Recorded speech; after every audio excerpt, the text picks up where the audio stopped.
1971 সালের অক্টোবর একটি আমেরিকান গুপ্তচর সাবমেরিন নিঃশব্দে ঢুকে পড়েছে সোভিয়েত ইউনিয়নের নিষিদ্ধ সমুদ্র সীমায়। ধরা পড়লে নিশ্চিত মৃত্যু, কিন্তু তাদের লক্ষ্য কোনো যুদ্ধ নয়, সমুদ্রতলায় লুকিয়ে থাকা একটিমাত্র টেলিফোন কেবল। সেই কেবলেই লুকিয়েছিল সোভিয়েত পারমাণবিক নৌবাহিনীর সবচেয়ে গোপন তথ্য। আর সেই কেবল থেকেই টানা 10 বছর ধরে আমেরিকা জেনে গিয়েছিল সোভিয়েত ইউনিয়নের অসংখ্য সামরিক গোপন রহস্য।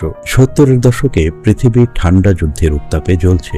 আমেরিকা ও সোভিয়েত ইউনিয়ন, দুই পরাশক্তি, প্রতিদিনই পারমাণবিক যুদ্ধের আশঙ্কায় একে অপরকে নজরদারিতে রাখছিল। ঠিক তখনই আমেরিকার গোয়েন্দারা জানতে পারে রাশিয়ার দূর প্রাচ্যে একটি নতুন পারমাণবিক সাবমেরিন ঘাঁটি তৈরি হয়েছে। কিন্তু স্যাটেলাইট বা সাধারণ গুপ্তচর দিয়ে সেই ঘাঁটির আসল তথ্য পাওয়া সম্ভব হচ্ছিল না। তখন মার্কিন নৌবাহিনীর কর্মকর্তা ক্যাপ্টেন জেমস ব্র্যাডলি একটি সাহসী ধারণা দেন। তিনি মনে করেন এত দূরের ঘাঁটি নিশ্চয়ই সদর দপ্তরের সঙ্গে সমুদ্রের নিচে বসানো টেলিফোন কেবলের মাধ্যমে যোগাযোগ করছে। এই পরিকল্পনার নাম দেওয়া হয় অপারেশন আইভি বেলস। বিশেষভাবে পরিবর্তিত ইউএসএস হ্যালিবার্ট সাবমেরিন কয়েক সপ্তাহ ধরে রাশিয়ার উপকূলে কেবলের সন্ধান চালায়। অবশেষে তারা সতর্কবার্তার চিহ্ন দেখে কেবলের অবস্থান শনাক্ত করে। এরপর ডুবুরিরা প্রায় 400 ফুট গভীরে নেমে কেবলের চারপাশে একটি বিশেষ রেকর্ডিং ডিভাইস বসিয়ে দেয়। এই যন্ত্রটি কেবল কাটত না, বরং ইন্ডাকশনের মাধ্যমে ভেতরে চলা বৈদ্যুতিক সংকেত পড়ে সব কথোপকথন টেপে রেকর্ড করত। প্রতি মাসে সাবমেরিন ফিরে এসে টেপ সংগ্রহ করত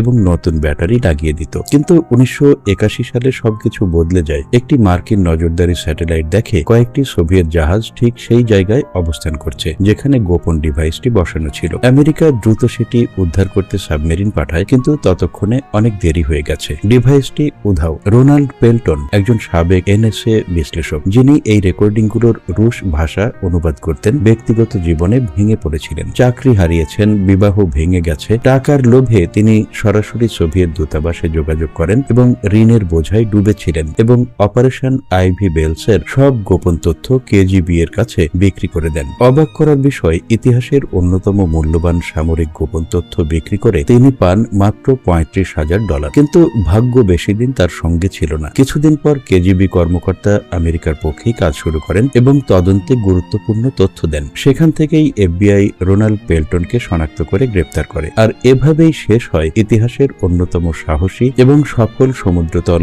গুপ্তচর অভিযান অপারেশন আইভি বেলস।